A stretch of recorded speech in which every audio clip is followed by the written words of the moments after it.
Hi! இன்னைக்கு நான் என்னோட ஸ்டைல்ல ப்ரான் கிரேவி எப்படி செய்யறதுன்னு தான் சொல்லப் போறேன். அதுக்கு ஃபர்ஸ்ட்டு எண்ணெய் சட்டியில ஒரு 2லேருந்து 3 டேபிள் ஸ்பூன் ஆயில் ஆட் பண்ணிக்கலாம். ஆயில் காஞ்சோனே அதுல பெரிய வெங்காயம், சின்ன வெங்காயம் 2மே ஆட் பண்ண போறோம். பெரிய வெங்காயம் நம்ம ஒரு 1 இல்ல 1 1/2 எடுத்துக்கலாம். சின்ன வெங்காயம் ஒரு 10 சின்ன வெங்காயம் அந்த மாரி ஆட் பண்ணிக்கலாம். சின்ன வெங்காயம் எதுக்கு அப்படின்னா, ப்ரான் வந்து ஹீட் ரொம்ப. சின்ன வெங்காயம் வந்து குளிர்ச்சி. ஸோ, அந்த ஹீட்ட வந்து இது தணிக்கும் அப்படிங்கிறதுனால தான் நம்ம சின்ன வெங்காயம் ஆட் பண்றோம். இப்ப கொஞ்சம் கருவேப்பில போட்டு அதையும் சேர்த்து நல்லா வதக்கிக்கலாம். இஞ்சி பூண்டு பேஸ்ட் போடுறதா இருந்தா இந்த ஸ்டேஜ்லயே போட்டு வதக்கலாம். பட் நான் இஞ்சி பூண்டு பேஸ்ட் இன்னைக்கு தனியா ஆட் பண்ண போறதில்ல. தேங்காவோடயே சேர்த்து அரைச்சுட்டேன். ஸோ, நான் தனியா அத ஆட் பண்ணல. உங்களுக்கு வேணும்னா நீங்க தனியா கூட ஆட் பண்ணிக்கலாம். இப்ப 2 மீடியம் சைஸ் தக்காளி கட் பண்ணி அதையும் இது கூட போட்டு நல்லா வதக்கிக்கலாம். இப்ப இந்த வெங்காயம், தக்காளி இது 2மே நல்லா வதங்குனோனே, தேங்காவ ஆட் பண்ணணும். தேங்கால என்னென்னலாம் சேர்த்துருக்கேன்னா, தேங்காய், சோம்பு, சீரகம், மிளகு. சோம்பும், சீரகமும் ஒரு ஒரு டீஸ்பூன் ஆட் பண்ணியிருக்கேன். மிளகு ஒரு 10, 15 மிளகு. அது கூடவே சேர்த்து இஞ்சியும், பூண்டும். இப்ப இது எல்லாத்தையும் சேர்த்து நல்லா கலந்து விடணும். இப்ப இதுல மஞ்சத்தூள் 2 ஸ்பூன், மிளகாத்தூள் வந்து 2 டேபிள் ஸ்பூன் நான் ஆட் பண்ணியிருக்கேன். உங்களுக்கு காரம் கம்மியா வேணும்னா ஒரு 1 இல்லைன்னா 1 1/2 ஆட் பண்ணிக்கலாம். அப்புறம் உப்பு. இது 3த்தையும் சேர்த்துட்டு, இத நல்லா மிக்ஸ் பண்ணி, நல்லா ட்ரை ஆகுற வரைக்கும் வதக்கணும்.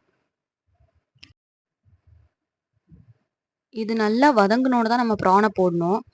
ஏன்னா வந்து இது சரியா வதங்காமயே நம்ம ப்ரான் போட்டோம் அப்படின்னா, 2ம் சேர்ந்து வதங்க ரொம்ப லேட் ஆயிடும். ப்ரான் ரொம்ப நேரம் ஓவர் குக் ஆனா ரப்பர் மாரி ஆயிடும். ஸோ மசாலா நல்லா வதங்கி வந்ததுக்கப்புறம் தான் வந்து ப்ரான ஆட் பண்ணணும்.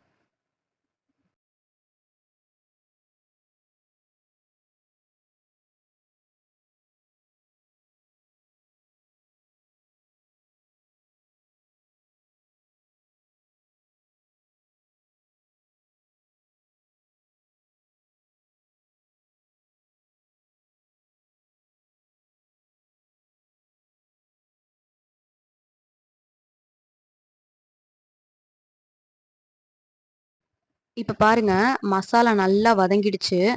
இந்த ஸ்டேஜ்ல நம்ம ப்ரான ஆட் பண்ணிக்கலாம்.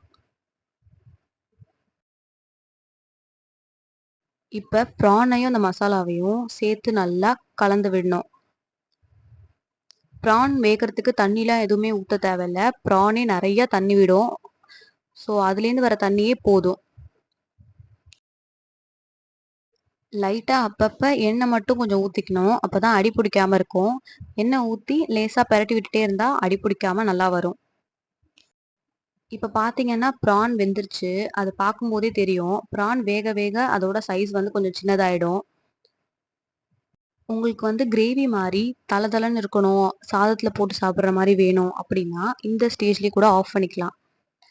இல்ல இன்னும் கொஞ்சம் ட்ரையா இருக்கணும் அப்படின்னு நெனச்சா, இன்னும் கொஞ்சம் லேசா எண்ணெய ஊத்தி, அத இன்னும் கொஞ்சம் வறுத்துட்டே இருக்கணும். அப்பதான் நல்லா ட்ரையா வரும்.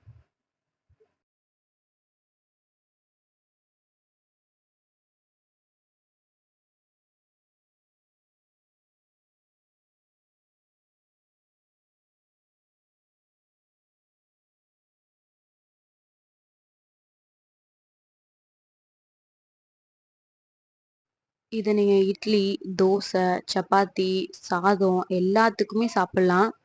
சாதத்துல அந்த மசாலா மட்டுமே போட்டு பெரட்டி சாப்பிடலாம். சூப்பரா இருக்கும். அதுவும் இந்த எண்ணெய் சட்டியில இது எல்லாம் காலியானதுக்கப்புறம், அந்த எண்ணெய் சட்டியில ஒட்டியிருக்க மசாலால கொஞ்சோண்டு சாதம் போட்டு, அத அப்படியே பெசஞ்சு சாப்பிட்டா சூப்பரா இருக்கும். அத வந்து ப்ரான் சட்டி சோறுன்னு வச்சுக்கலாம்.